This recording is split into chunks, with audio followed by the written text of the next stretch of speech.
Okay, we're continuing with our Easter story.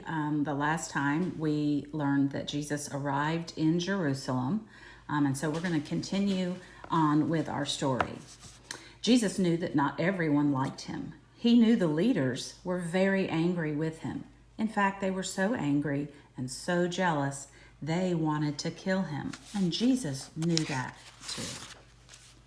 But Jesus still had his special friends: Peter, Andrew, James, John, Philip, Bartholomew, Simon, Matthew, James, Thomas, Thaddeus, and Judas. They had been friends for a long time. They traveled with Jesus, and Jesus taught them many things. One night they all got together for dinner, and while they were eating, Jesus got up. He put a towel on like an apron. He poured water into a large bowl, and then he began to wash his friends' feet. When Jesus got to Peter's feet, Peter said, "I cannot let you wash my feet. If you don't let me wash your feet, you can't follow me," said Jesus. "In that case," said Peter, "wash my hands and my head too." After Jesus washed his friends' feet, he asked, "Do you understand what I did? I showed you how to be kind to each other. I am your Lord and teacher. If I can be kind and help you, then you can be kind and help each other." Judas, one of Jesus' friends, had a bad idea. He knew that the leaders were angry with Jesus, and he knew they wanted to catch Jesus. Now, Judas wanted money more than anything, so he told the leaders that he would show them where Jesus was if they would pay him money. And they paid him 30 pieces of silver. One night, Jesus and his friends were eating supper together. "One of you is planning to do something bad to me," Jesus said. "Who is it?" asked John. Jesus said, "It is the one I give bread to." And then he gave a piece of bread to Judas. "Go on," Jesus told him. "Do what you are planning to do." Jesus got up and left. Only Judas and Jesus knew what Judas's bad idea was. Then Jesus gave thanks and broke some bread. He shared it with his friends. Next, he took a cup of wine and gave thanks. He shared this with his friends too. "Whenever you eat the bread and drink the wine, remember me," he said. Then Jesus said, "I will not be with you much longer. I have to leave. But do not worry, do not be afraid. I will come back. You are my friends. Love each other as I love you." It was night. Jesus took his friends to a garden, and there Jesus prayed, and there Judas carried out his bad idea. He led soldiers to the garden. He showed them where Jesus was.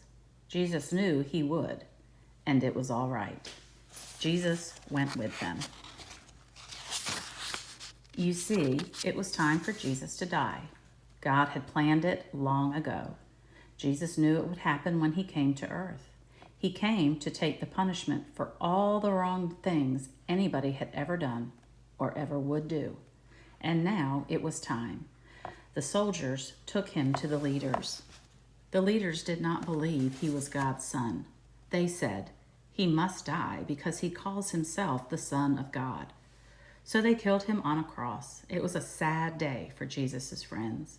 But they did not know that God had planned a wonderful surprise for them, and they would not be sad for long.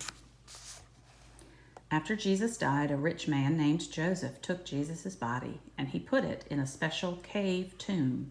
He rolled a huge stone over the opening of the cave, and the leaders sent guards to watch the cave to make sure no one took Jesus' body. But early one Sunday morning, there was an earthquake. An angel came from heaven and rolled the stone away. When the guards saw him, they shook with fear and fell down. One of Jesus' friends, named Mary, came to the cave tomb early that morning. She saw the stone was not in front of it, so she went in. She saw an angel there. "Jesus is not here," the angel said. "He is alive. Go tell his friends that they will get to see him again." Mary was not sad anymore. Jesus was not dead. He was alive. She ran back to tell the wonderful news. And at first, Jesus' friends did not believe her, but she was right. Jesus did come back to see them. He really was alive.